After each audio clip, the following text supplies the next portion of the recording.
I had a storm playing, and USA was awesome with that. I mean, it was flawless from the moment I called them to getting the adjust out there to getting it approved. See how much you could save with USAA. Member pay for their participation. Well, hi, everyone, and welcome to Alzheimer Speaks. Today, I am your host, Lori LeBay, and the founder of Alzheimer Speaks. And we got started because my mom had dementia for 30 years. My guest today is Trevor Mumby, and I will be introducing him here shortly. But because we always get new listeners, I like to just tell people a little bit about us so that you have a feel for who we are and what we do and why we're doing it. Bottom line, Alzheimer Speaks is an advocacy-based company providing multiple platforms to shift our dementia care from crisis to comfort around the world. We truly believe that having these authentic conversations is really the only way we're going to shift our dementia care, is to learn from one another and share with one another what is happening and how we're doing it. We also are known as a media outlet for companies who want to expand their brand and step into our footprint that we've created here to help people with their services, products, and tools getting out.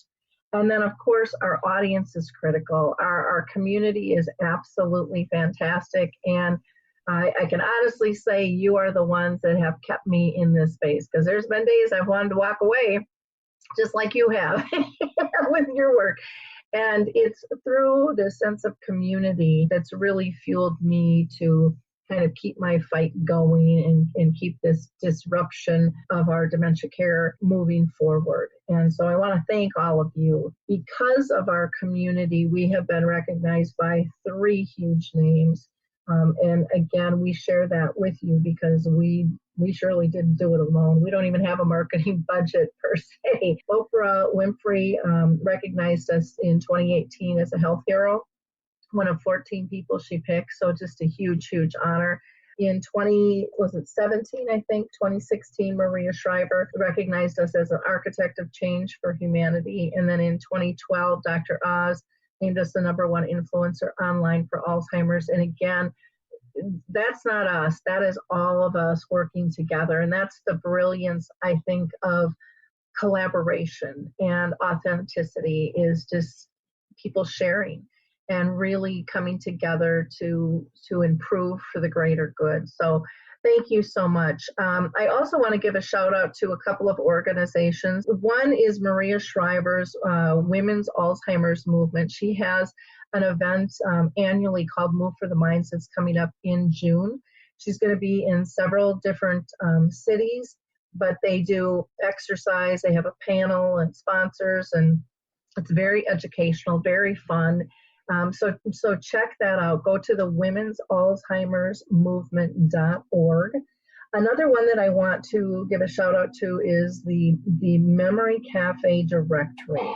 And that is for the U.S. MemoryCafeDirectory.com is supported by Calendar Cards, which is a memory system. And they do this for free. So if you have a memory cafe, you can get entered into it for free. If you are looking for one, again, just to see if there's one in your area, go to MemoryCafeDirectory.com.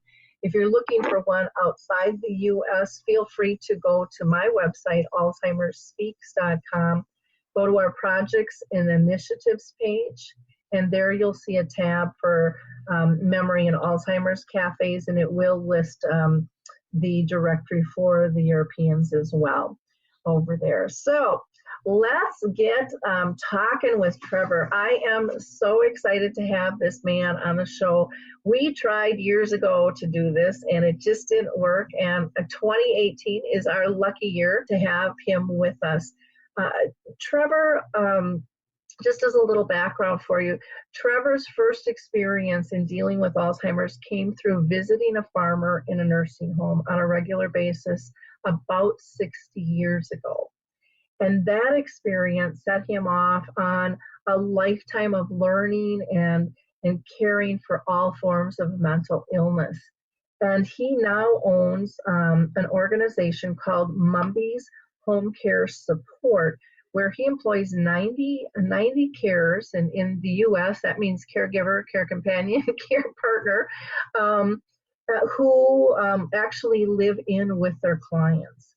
All of his staff are expected to live with different types of elderly conditions so that they get well-rounded, yet they tend to really specialize in dementia clients. Trevor and his wife, Ann, have been doing this work for the past 25 years. So he gets it, he understands it, and he and Ann have a training program which includes teaching people behavioral skills that are needed to make life easier for their very special clients, and more importantly, their relatives as well, because all of this stuff is transferable and it affects all of us. So like I said, I am so honored to have him with us today, because his books are fabulous. You're gonna just adore his personality. So welcome, Trevor. How are you doing today? I'm good, thanks. Thanks very much for inviting. Well, I appreciate you being here. Trevor's over in the UK, and I'm in the US, so we had to figure out the old schedule business there for a while. So again, really appreciate you being with us. One of the questions I always ask everybody, though, before we kind of dive into you specifically is, have you been touched personally by dementia with family or friends? No, I haven't. That is amazing. That is very rare, and I thank you for your honesty. But you're making up for that one in spades with the work that you're doing. Oh heck! Can you explain to our audience what brought you in? What drew you into this field? I know in my intro I mentioned that you had done a lot of visiting with a farmer in a nursing home, but something there had to have just sparked your interest to say, I need to know more. I got to make a difference. Yeah, I know what you mean. It's fascinating that question should come up now, this last couple of weeks, because I've had to answer it for a research project that we're doing in Australia.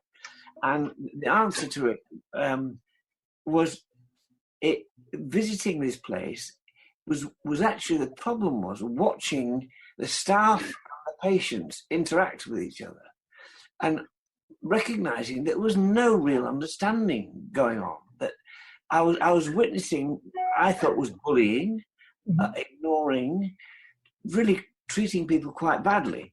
I thought that really hurt me. And I thought, well, that's not good. And I still feel that today. That's been with me all my life. I think people who are experiencing emotional problems deserve a really cool approach. They deserve an intelligent, informed, loving approach. And that first experience, when I was only 20 at the time, hurt me. It did. And I know it's still with me. I hate it when I see especially elderly people with dementia being ill-treated in ways which are so easy to avoid. You think, well, why are they doing these things to their own loved ones or to their clients? So that's what it's about.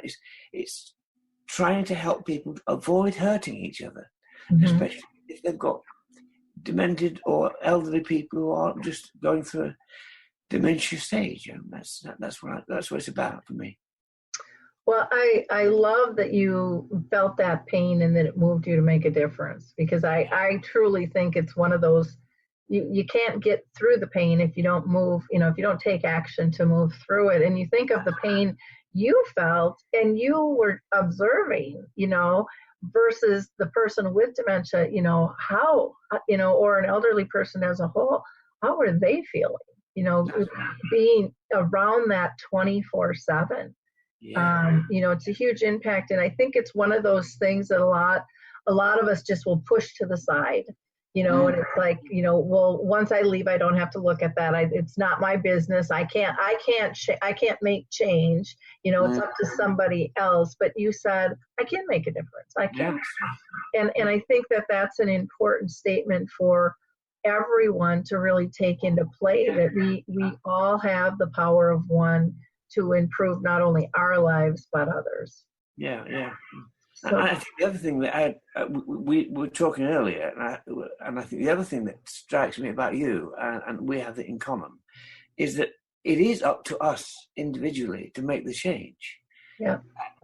If we let it happen, they teach us how to improve our way of life. Yeah. And it's the reciprocal nature of the deal you've got with people that makes it really valuable, makes it really important. Yeah. So I get much more out of working with people with dementia and elderly people. I get much more than they get out of me, I'm sure. Mm-hmm.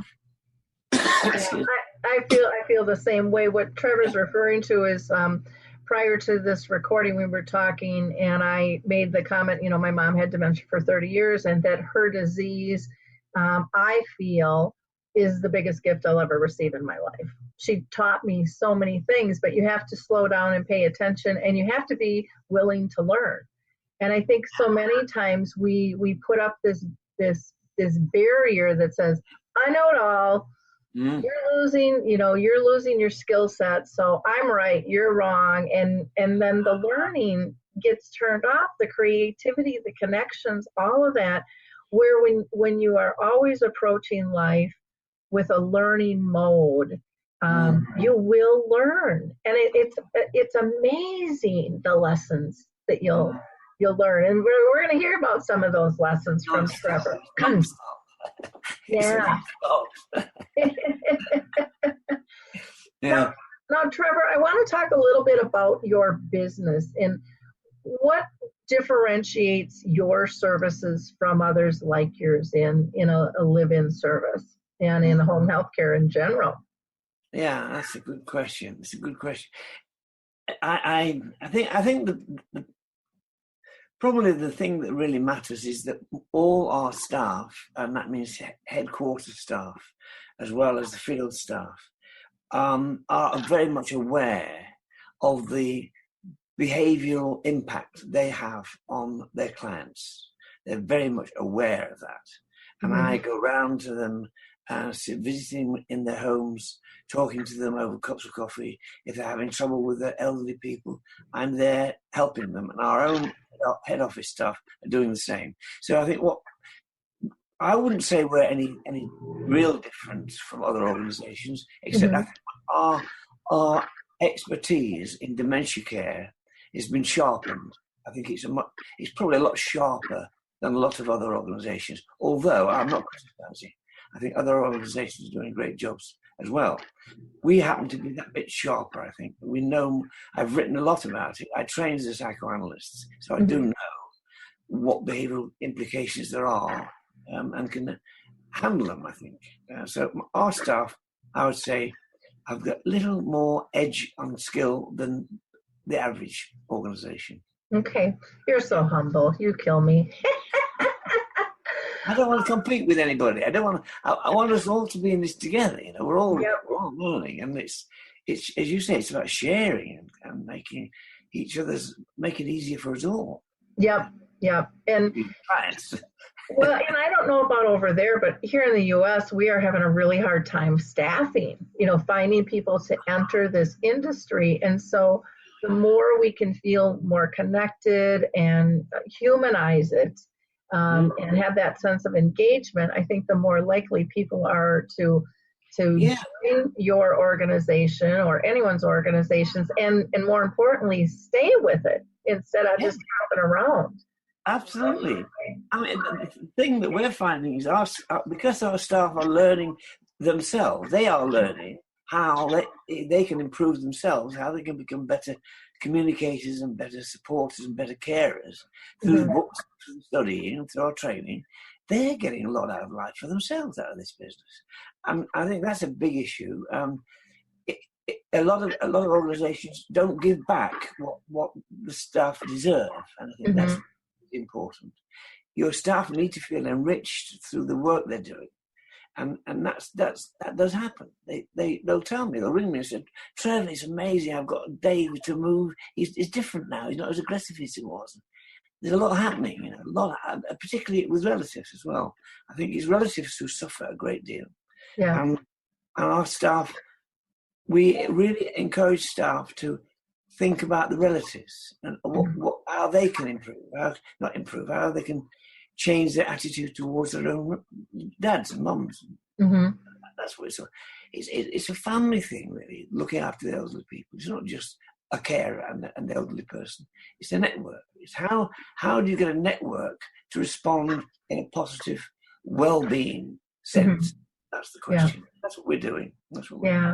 One of the things I call what you're doing is getting your staff to feel like they are family by choice. Absolutely. They're not replacing, but they're an extension of the family, and I think when that mindset is there, it switches from just being a task-oriented job. Yeah, exactly. And you're also, from what you're telling me, is you're allowing them responsibility with authority. So now they've got buy-in. They can make a difference, and you're appreciating them for making that difference. And that is very huge. Now, Trevor, you have written a few books, and the first one I'd like to talk about is Conducting Well-Being with Dementia in the Family. Oh, yeah. Can you tell us a little bit about this? I believe in this book you have 12 kind of everyday mannerisms. Yeah, that's right. And can you tell people about your mannerisms and how you feel that they can really be an igniter for explosions and really trigger people into what we term behaviors, which are really just reactions because we're behaving bad to start with. That's the thing. I as I say, I've been doing this, working with behavior and the behavior problems for over 60 years, and I've worked in a whole range of organizations as well as private practice. I've worked in multinational corporations, so I've seen behavior as almost an unbelievable stretch from the top of a corporate of an organization to an old man in a farmhouse. That's the spectrum. And what I've seen, it's got clearly now these 12 things in the book, and that's what I'm talking about. And the things that we all see, like how often do we interrupt each other? And I think, let go back before. If you look at dementia as a problem for elderly people, or just look at elderly people losing their sense of well-being, beginning to feel as though they might be going insane, they might be going crazy. They don't know, but they feel it. It's a fear that they have. They're walking on thin ice. It's almost, am I going crazy? Excuse my language. That's the book. That's the bottom line. The elderly people begin to feel they're losing it. They begin to feel they're losing it. Now, we coming at them, as you said earlier, we do get into this feeling that we know better than they do. This is a grave mistake. So what I saw was the things that we transmit to the elderly people, we interrupt them when they're trying to say something. We contradict them. It's common, absolutely common, right? I'm going to say, just get this because it's important. I get it out of the things that really affect the relationship are interrupting people, contradicting. If I talk too much, I'll get over the top with it. The common things are undermining. We don't realize how much we undermine the other person.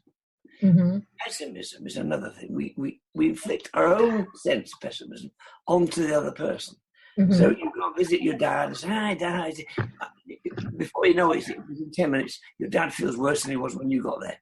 Because you laid your stuff on him. Okay? So there's that. And there's ignoring is another one. If we don't recognize that elderly people need more attention than we assume. We might need attention, but their need for attention is much greater than ours. And we ignore that. We tend to ignore that. We control them. We say, "Oh, I'll do that for you, Dad," or "Leave that to me, Mum." So we're controlling them. There's another one. We're always asking the questions like, "Would you like some tea, Mum? Shall I get you a new dress, Mum? Or shall we go out to the shop? Or shall we go for a walk?" You're asking them questions all the time. Don't do it. It drives them potty. Well, and I think a lot of times people do that because they don't know what to do and they just want to be busy. So if they're busy, then they don't have to concentrate on anything and they feel like they're doing something. That is the big mistake. You think you got to do something. Yeah. What actually our staff are told, the best form of care is this. You're watching. Mm-hmm. That. Button your mouth. Keep your mouth shut. Do that. You send your loving vibes across. You look at them. You smile at them. You touch them. You let them know that you love them. That's where it starts. That's where it starts. And then they'll come back to you. They start saying, oh, he likes me. She likes me. I'm all right. I'm happy. Oh, good. And then you start. And the dialogue begins. If you go in there telling them what to do, what should do, what shouldn't do, you're shutting them down. You're just shutting them down. Just bang, they shut them. They'll tell you to F off, or they'll not talk to you. Yeah. Don't worry. So these 12 mannerisms, once the staff get a grip of them, you can see within a week, 2 weeks, a massive transformation in the dialogue between them. Family, the daughters, the sons, the uncle, they'll come and visit. What have you done to David? What have you done to Mum? Mum's a different woman. That's what we see. We see that all the time. And it's very, very profound. So they're the 12 manners. We're trying to let our staff feel, benefit themselves. And what I say in the book, just choose one that you, let's say you interrupt a lot. You're an interrupter. Well, stop interrupting for one day with one client. Don't interrupt one client for one day. See the difference. See the difference. You'll notice the following day, they will be more receptive to you. Oh, hello. Instead of, oh, it's you. It's, oh, hello. That's the difference. And all of the 12 have that effect. Gradually, things like they won't take their pills. Excuse my voice. And you'll say, have you taken your pills? Have you taken? That's the nursing attitude. Is I'll be sure his underpants are clean. All that stuff. That's the wrong way around. The other way around is, oh, I've changed my underpants today, nurse. Oh, I changed them myself. Or I've taken my pills. They are relating back to you what they're doing. Because you're not undermining them. You're not undermining them. You're not interrupting. You're not contradicting. You're letting them be. And you're expressing your love for them. And it just changes the dynamic completely. Well, so you're preserving their independence, which allows them to assert themselves versus being told in all of these different ways that they're not able to. Absolutely. You're enabling. So what I would what I call your 12 things that you've identified here is I categorize it as consciously caring. And it's amazing when we are aware of what we're actually doing, because none of us like to be around someone who's opinionated and don't let us get a word in edgewise. Nobody likes to be interrupted. Nobody wants to be provoked. Nobody wants to be contradicted. No one wants someone yelling at them and talking loudly or undermining who they are or what they're doing, or being pessimistic or ignoring us or controlling us or being pelted by all those questions. All of those things apply to everyone. And that's, I think, one of the biggest lessons I learned about dementia is what's good for dementia is good for everybody. Absolutely. And that's why the second book came out, Laura. The second book was Stop Throwing Hand Grenades, and that was for normal people, for every day. And it's the same as you say. It's exactly that. It's as you said, conscious caring. It's being more sophisticated. It's being aware that what you are hurts other people, especially if the other person is fragile. Yeah. Even being a nice person can be harmful. Sometimes. You want to care for the person. Hello, nice to see you. And you start asking questions. You start imposing your being on them, and they just back off. And that's even when you're trying. So it's my staff. If I have any problems with any of our staff, I'll go and see them in the house. I'll go sit with them and say, what are you doing? And within minutes, I can see that the staff member is actually doing something like I've got here, like irritating or provoking. They don't know they're doing it, but they are. Yeah.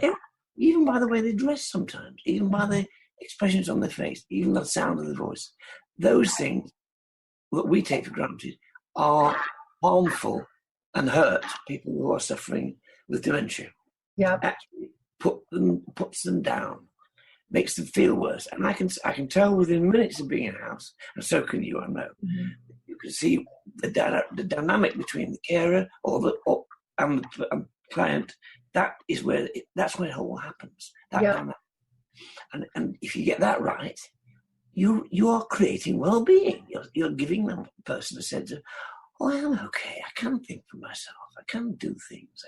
I'm not completely bonkers, Mm-hmm.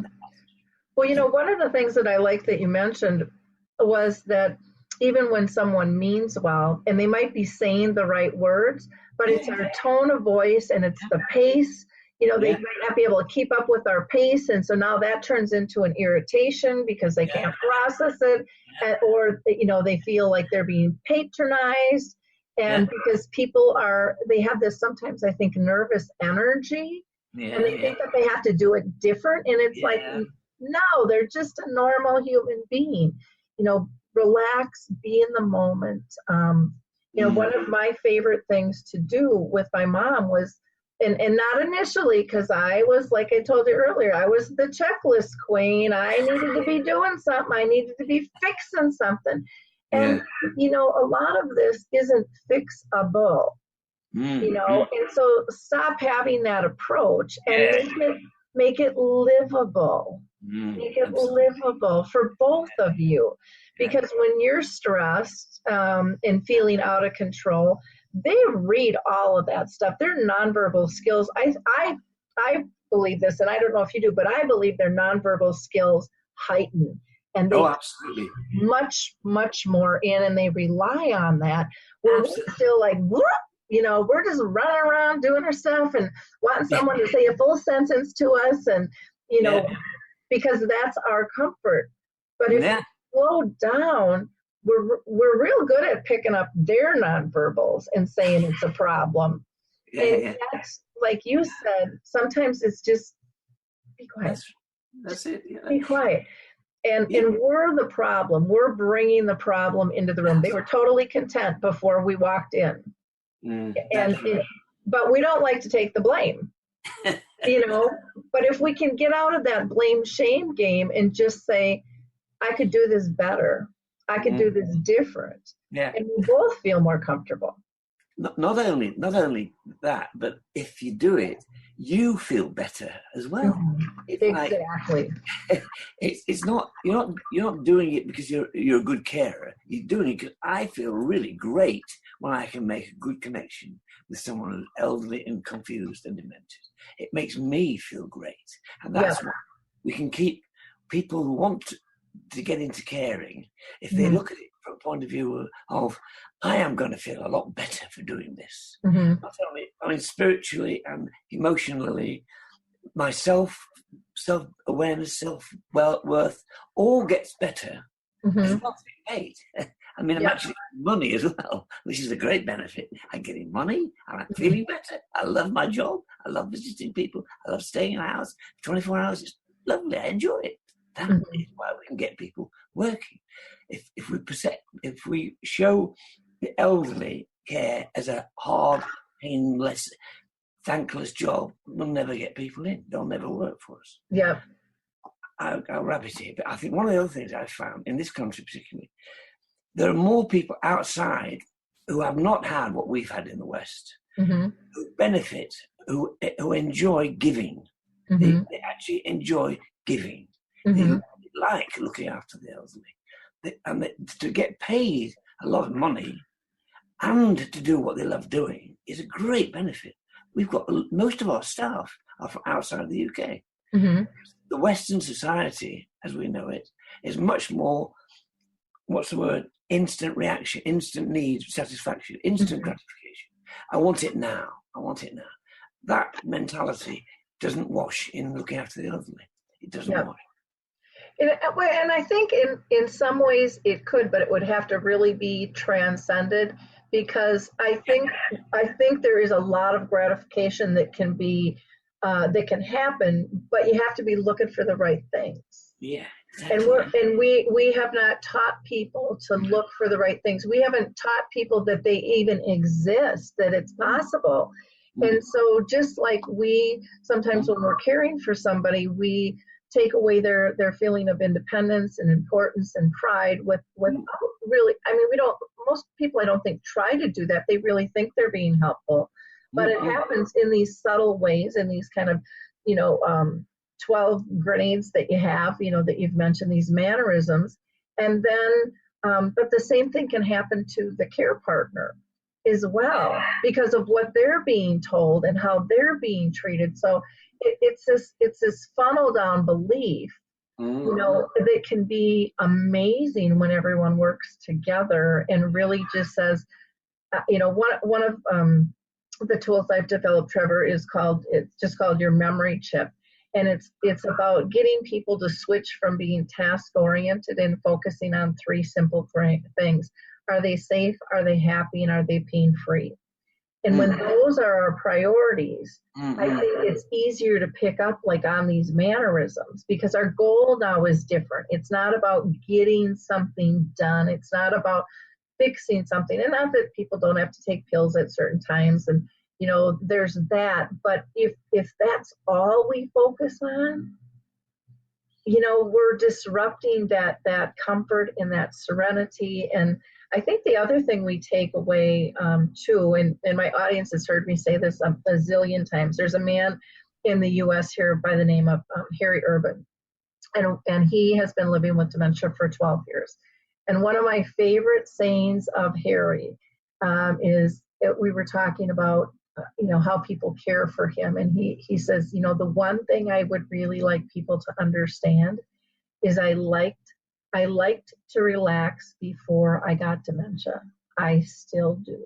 You do not have to keep me busy. You do not have to be yapping and filling air all the time. Take peace in my peace. And I think it sounds like that's something that you do beautifully to get your staff to understand. And it's such a basic thing. But I know here in the U.S., silence is very uncomfortable for most people. And it's like, oh, we got to do something. Oh, and it's just, That's right. And it's so funny, because it's so simple. It costs no money. And it can bring both sides peace. I mean, it can transcend through a whole room. That's right. And it's just a beautiful thing. Yeah. And I relate it to, going to visit my mom. One of my favorite things to do was just sit with her and be in her presence. Yes. She was my security blanket and I was hers. Yes. And we didn't have to say anything, but getting people to understand, how many times do you want to just be in someone's presence, and nothing has to be done. Absolutely. But and I think when we get people again to consciously think about that, then it's like, oh, that does make sense. Nice. I like this. Yeah. So it's kind of getting people off the ledge of always having to be driven, and doing. And yet that's hard, because businesses are are regulated, and certain standards are met, and companies don't want to get red flagged and out of survey and things. But part of it is, I think, even in our documentation of stuff, if it's to family or if it's to the state or to our organization, if we don't proactively start documenting moments of joy, which is really what we should be there for. Yeah, exactly. In safety, instead of, oh, somebody stole Sally's sweater, or she's got a bruise here, and all those things are important. But if we're only always talking about problems, problems are all we're going to find. And that's what we're looking for. We can positively cause them. Exactly. And that just raises everybody's stress level. But if we start sharing moments of joy, if we start appreciating moments of joy, it shifts everything in the lessons that we learn. And I love how you mentioned, you feel like you get so much more than you receive, you know, in this. And I feel the same way, it's just, but you have to allow yourself to be in that space. Yeah, you have to believe that it's possible. So, like you said, just test it for a day. Just see what happens. On anybody. You don't have to just test it on your wife or test it on your girlfriend. Just test any one of them on one person. Say, I've got literally hundreds of cases, where I've said to her, on marriage work, on family work, and work with families. So just all I want you to do is not contradict for one day. Yeah. Transformation almost overnight. I had no idea I was doing that. I had no idea I was making Dad feel so bad. Well, you know yourself. You talk to a wife who is doing her very, very best, but never stops nagging, questioning, interrupting, controlling, all these things. You stop her in her tracks and say, and I'll tell you, just hold her hand and say, I want you to do something for me. I want you not to contradict for one day. Please, will you do that for me? Okay. Do I contradict? Not much, but a little bit. You do a little bit. Okay. Instant change. Not her, but in her family and in the husband who's a sufferer. Yeah. So once they get the catch, there's a catch. Do it. Just one. Do it. Just one. One person. It moves. It moves in that dynamic. That's what's so exciting. And don't you think it's about leading by example too? Because then when people see that transformation, they're like, oh, I could do that too. I didn't know I was doing it. Because then you start having, and it's not about the shame or blame, and people feel better and go, gosh, I just did this and I can't believe the impact. It gets other people thinking about making that change. And so, if you can take that edge off between the two of you, even if it doesn't happen very often, just that little snippet, that little snap, and you multiply that. It's amazing. It's astonishing. In the last book I've just finished, one of the things I've raised is the notion of a chain reaction. Because exactly what you're saying. If you get a group of staff together, which we do for training purposes, and I trained as a group analyst as well in London, when you start getting the staff to not interrupt when they're in a group training program, and you let them see that they're not doing things like they're not contradicting, the chain reaction, as your point is, that they all realise how much they are doing it, and they all learn to observe how other people are doing it. So they then begin to say, if I don't interrupt there, we'll have a conversation. So and that's the powerful. I think that's the powerful message for this thing. It's a chain reaction. It happens, and as you say, get a group of people together. You do it when you've got one of your public groups together. Sit down. And say, we're going to take 20 minutes. You sit on the outside. The group sits on the outside. The group on the inside. The people on the outside has to observe the people on the inside and let them talk for 20 minutes, like a normal care day, say. Watch what happens when the outsiders, with this book, that one you've got there, watch what happens when the outsiders see the insiders using all this stuff. You can see it in their face. My God, she won't let him get a word in anyway. And you can see it happening.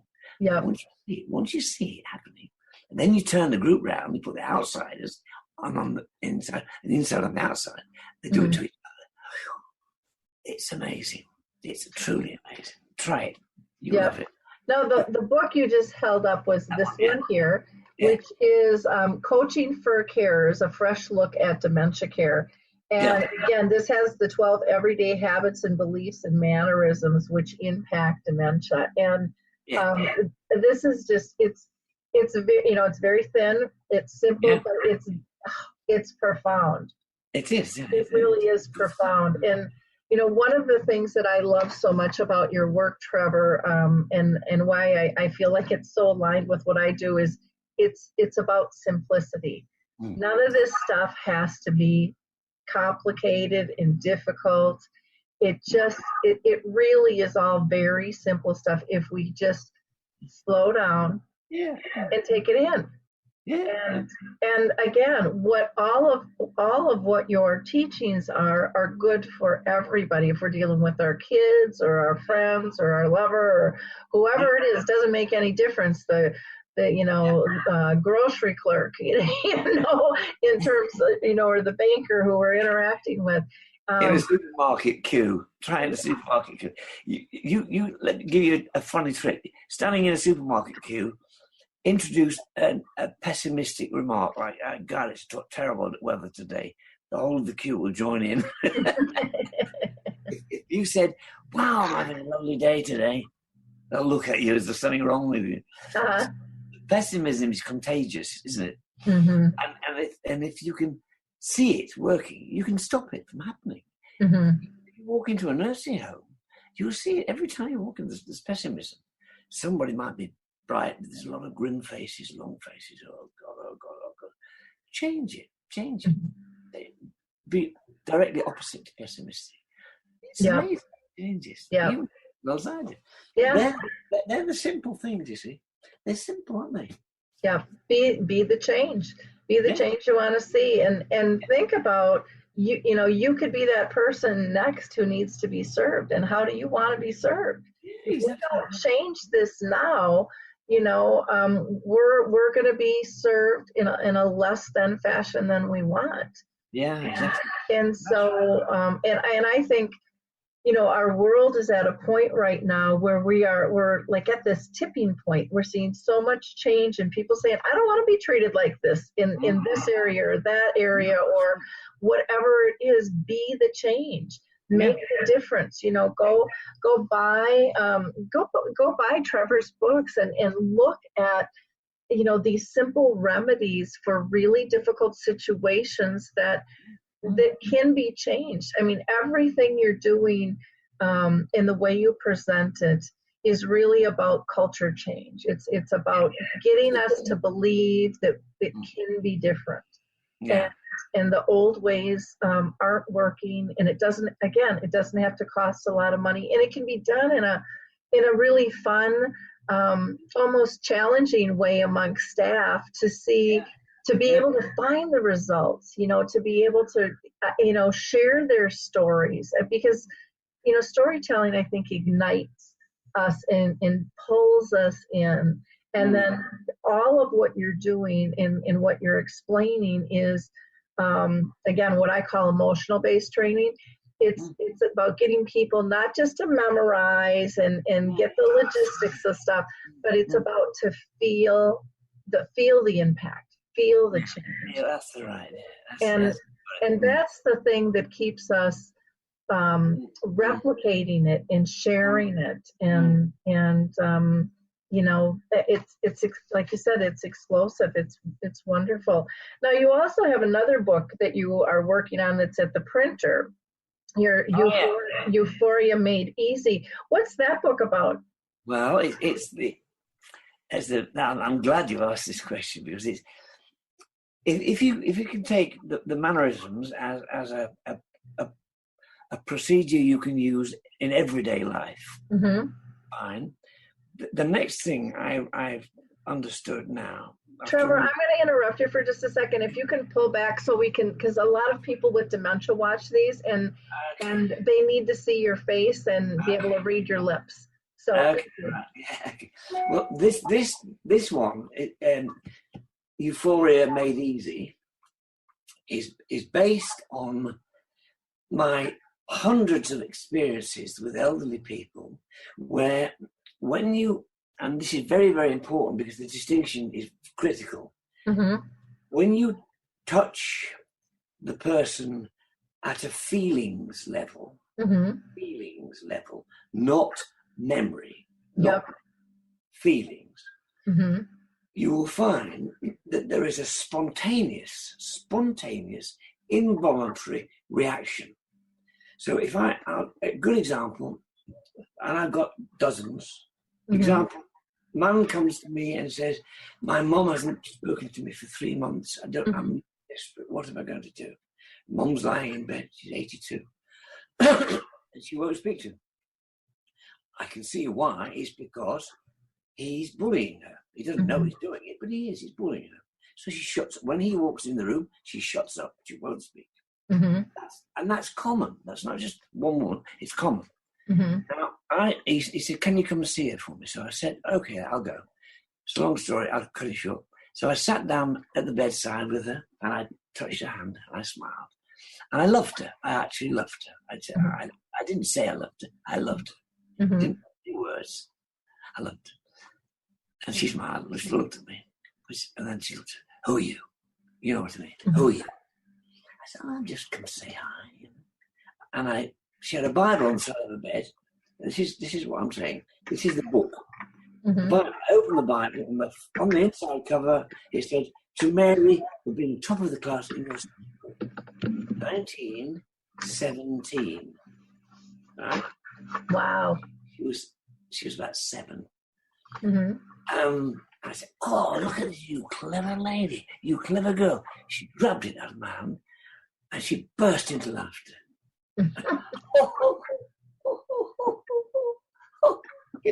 She turned over the page, she read texts from different parts of the Bible.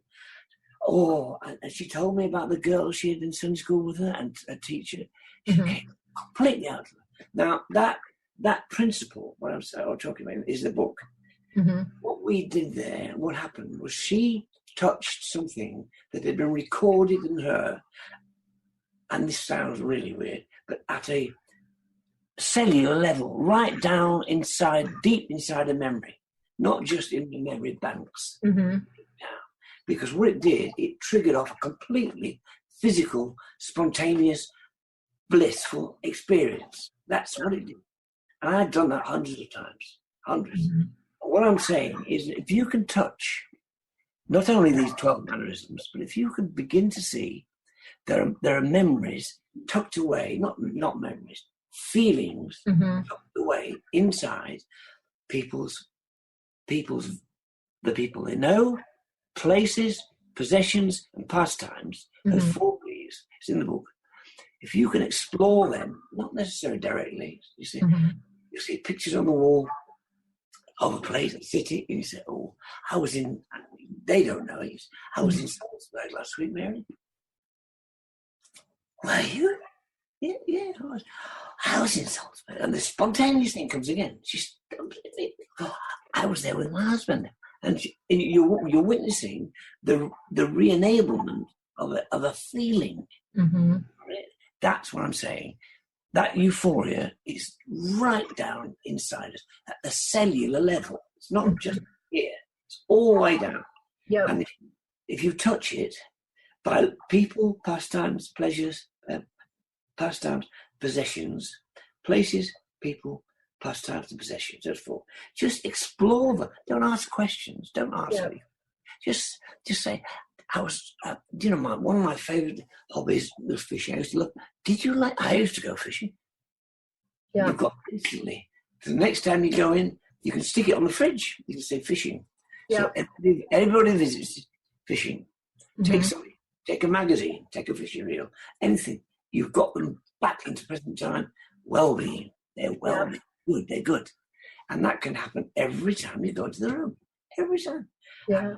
One woman, she's telling me, she was a little girl, and her mum used to take her in the garden during the summer to help her prune the roses. She's about 90 now. She can't move. Favorite thing I say, I take a secateurs with me. The roses you cut roses. Mm-hmm. I take that hand, take it with my hand. I've just been doing this. Oh, have you? Oh, and she'll come right back to when she was 8, 9 years old. Uh-huh. Oh, we had we had some lovely times, my mum and I, and the neighbours used to come round and was, oh, a lovely flower. I can still smell them. And she's telling me, 70 years ago, reliving the realities of that moment. Now, that is what I think we're really doing a great job when we can get that working, when we can get that euphoria re-stimulated. Yep. Not through forming, not through going to their memory banks. That's not what we do. Mm-hmm. It's going to their feelings. Yep. You touch feelings, people they love, people when they were even before they were married, a long time. Mm-hmm. I remember I used to have a friend called Cynthia, and he used to have a good conversation, and she might just have had a friend called Cynthia, because you know she had a friend. Oh, did you? I had a friend called Cynthia. Oh, up it comes. Up it comes. So that's what I'm saying. That's the other point of the book. It's the two things. It's what I call this distinguished conversation, where you're distinguishing how you speak. You don't just rabbit. You don't rabbit. You use and re-stimulating those deep sense of well-being. And they're always spontaneous. Always. If they're not spontaneous, they're not real. They're memorized. They've got to be. That's how it happens. Well, because they can differentiate if we're being authentic or not. Absolutely. Or if it's the point you made earlier about their intuitive, that I think people with dementia are more highly intuitive than people who are blind and people who are deaf. I really do. I think they sense whether you're with them or not. They know. And they'll ignore you or they'll tell you to F off. They know. And that's where the skill and the excitement comes. With them, you not only can be with them, but you can get them to touch those beautiful moments in their lives. 60 years. And there's an endless number of places, endless number. Well, it pops up in such different, it just pops up all over. I'll never forget a time my mom was at the nursing home, and they had this picnic, and they had corn on the cob. And I said, oh, Mom, do you want me, here I am disabling, do you want me to cut the corn off the cob? Because my mom has chipped and broken teeth. She looked at me like I was a Fruit Loop. Are you kidding? No, I don't need that cut off, And so I gave her the corn on the cob, and she picked that up, and she sucked and she nibbled. And I remember watching her going, she is so peaceful. She is so happy. I mean, it just radiated from her. And it's like, I want what she's having, because she is, I don't know if she was at the state fair as a child. I don't know what it was, but the taste, the texture, it brought her to some other place. And she just had this huge smile on her face, and she was so peaceful, and she was enjoying that to no end. And here I was going to let me just cut it all off. Let me just take all that fun away, that, you're not going to have the butter dripping down your hands. You're not going to, have, but that's half the fun of it all, if we let ourselves have the fun. Yeah, absolutely. Turn into adults, and we have all these rules, and everything has to be neat and tidy and pretty. And that's not where the fun lies. Yeah. That's a beautiful, beautiful example of what I mean. That's a perfect example. And once you discovered that, you can use that corn on the cob episode every day if you want, or every other day. You doesn't have to be eating. You just have to say, I'm going to get you a corn on the cob tomorrow. Oh, well, that'll be nice. And they're automatically up again. They're experiencing what they experienced when they first experienced that moment. It's the memorized moment of bliss that we have in here, stored in us. Bring it back again. Yeah. It works every time. Yeah. I'm gonna share a story with you, because I think it'll align with what we're talking about. I call it As the Cookie Crumbles. And it's about that multi-sensory engagement, which I think is really important. And again, I think that as organizations and lawsuits in the states have arisen, people don't use all of their multi-senses to engage. Well, my mom was at this picnic. My daughter, who at the time was 18, was with her. and they were at the nursing home. They were coming around, you know, the grills were wafting and it smelled great. And they had music going. It was a beautiful sunny day. And they kept coming around with food. And my mom normally loves to eat. And this day she wasn't eating. And I was bringing other residents out in their wheelchairs and stuff. And my daughter was with my mom. And there's probably 100 people out on this patio. But I can see something's kind of off with my daughter. And I'm seeing that my mom's not taking the food. Well, then all of a sudden she decides to take this cookie. And I'm watching my mom and my daughter. And they're having a good time and stuff. And then all of a sudden, as I'm rolling my last person out and putting the brakes on, my mom screams at the top of her lungs, "I hate you! Leave me alone! I hate you!" And she's screaming at my daughter. And my daughter is never, my daughter and my mom were like two peas in a pot. My daughter has only known my mom with dementia. She's never, ever seen her blow up like this. And then she did it in front of a crowd of 100, and everybody's looking at my daughter. My daughter's feeling totally shamed. And she runs over to me, and her lips are quivering, and she's got these crocodile tears streaming down her face. And she says, "Mom, she hates me. She hates me. And I didn't do anything wrong. She hates me, Mom." She was just mortified and so sad. And I said, "Honey, you know, what happened?"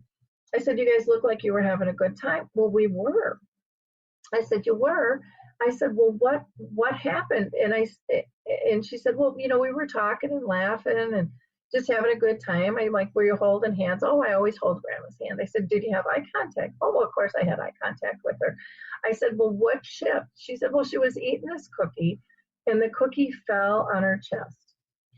And she said, "I just went in to pick up the cookie, Mom. That's all." And I said, "Honey, but what else changed?" "Nothing. I just picked up the cookie." I said, "Honey, we got to break this down."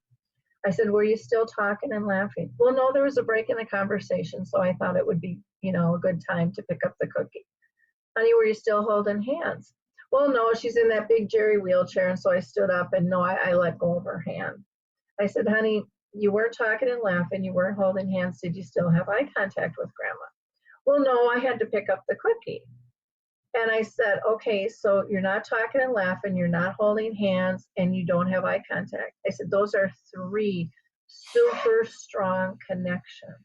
I said, "And then you reached in and you touched her in an inappropriate spot for a stranger."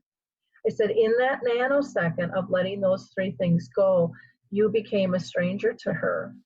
And you were touching her on her chest, and that was not appropriate." I said, "That's why Grandma blew up."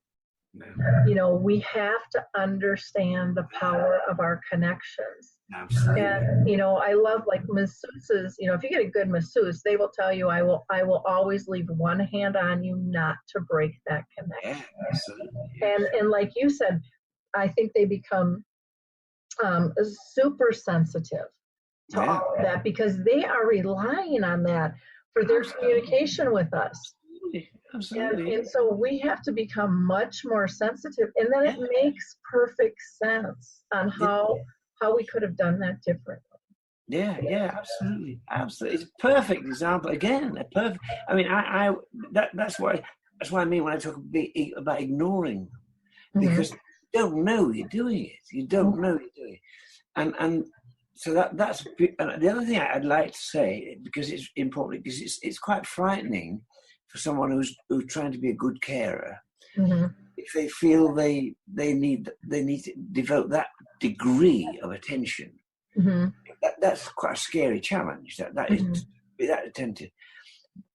People have to recognise that this attention does not need to go on forever. It can be a very short spell, like 5 minutes. But if you lose it during that 5 minutes, you will create that reaction. Yeah. So I'm saying focus absolutely in every way you can, as you say, with eyes, touch. Be there. Be there. If you are being with yourself, you're being with the other person. You're being between you. Keep it there, but don't expect it to go on forever. It will only last for about maybe 5 minutes, less. But there will be a break. It will happen. But don't interrupt that being. And that's what I think your daughter, bless her, wouldn't have known until she had that lesson. Yep. That her being with her Nana was absolutely vital to Nana's well-being. Mm-hmm. Learned that, didn't she? She learned that. Yeah, she definitely did. And, you know, I don't know if you're familiar with Hurt Benninger over in the UK, who wrote this beautiful book his book is called Moving Ahead by Standing by Still. Oh, I've heard of it, yeah. Yeah. By Standing Still, yeah. And it's a wonderful book. But anyways, he talks about behaviors. Stop calling them behaviors. Call them triggers or signs or signals, because they're here to teach us to care better. You know, I have a equation that I use when I do my trainings and my talks, and it's getting people to understand that a person with dementia, I believe, and maybe you'll disagree with this, but I believe that we all use the same equation to react to things. It's our current attitude plus our past perceptions trigger our perceptions, and our perceptions then trigger our reactions. And when we don't like a reaction, we deem it a behavior because it doesn't fit in our box. And yet it is just a signal, and there's always a reason behind it. And so if we can understand, how much we like to be understood, maybe that'll make it easier for others to put on that investigative hat and say, there's got to be a way to calm them down. There's got to be a better way, because there's a reason. I haven't figured it out yet. That's right. And a lot of times, like you said, we are the triggers and we don't even know it. Or we brought the attitude into the room thinking that we're hiding it and we're being a Stepford wife and we've got the smile on, but all the rest of us is emanating, I'm frustrated, I need to get going, or I'm impatient, or whatever. And they're picking up on that, and then they mirror it back to us, and then we say they're the problem. No. You're right, yeah. We're the problem. We're the problem. Yeah, absolutely, yeah. Well, this has been just such a wonderful conversation, and I would really encourage people, again, to purchase your books and look for your new one that's coming out, the Euphoria one as well, and the hand grenades. What is the name of that one again? Hand grenades, that one. Okay, yep. Stop throwing the hand grenades. And are those available like on Amazon, or do they go to your website to get those? They can get. I think they're available on Amazon. Yeah. Okay. If you want them to come directly to me, I'd be more than happy to send them. So okay. Just feel free. Yeah. Okay. And do you want to go ahead and give people your website and spell that out for them as well? Yeah. Well, it'll be www.mumbys.com. Okay, and that's MUMBYS. Okay. Mumbys.com, and you're also open to receiving emails if anybody wants. By all means, yeah, I'd be very happy to do that. Okay, so if you're looking for a wonderful trainer, just go to trevor@mumbys.com, or if you want to order some books through him, and I'm sure he would autograph some things and sign and send them out. Your pleasure. Yeah. Yeah. Well, thank you so much. I could talk to you way past a day for a whole week. I could just sit with you and just. I'm hoping we'll meet one day. Wouldn't that be fun? Yeah. I'm over in Vancouver next month. My daughter's in Vancouver. Oh, okay. I was looking at the distance. It's a hell of a long way to where you are. Yeah, I'm in Minnesota. Yeah, I wish I was out that way.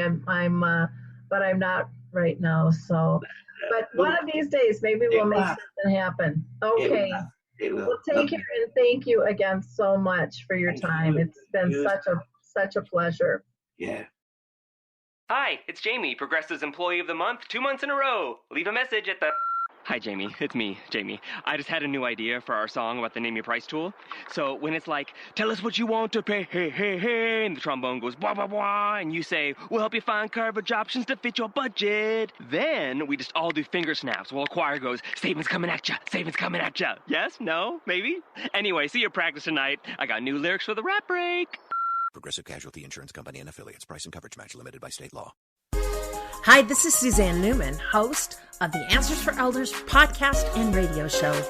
We are the North Star that guides you through the complicated journey of senior care with trusted experts in money, law, living solutions, and more. So join us on this station, your favorite podcast channel, or just go to answersforelders.com. Meet the wayshowers who will help your journey go a lot easier.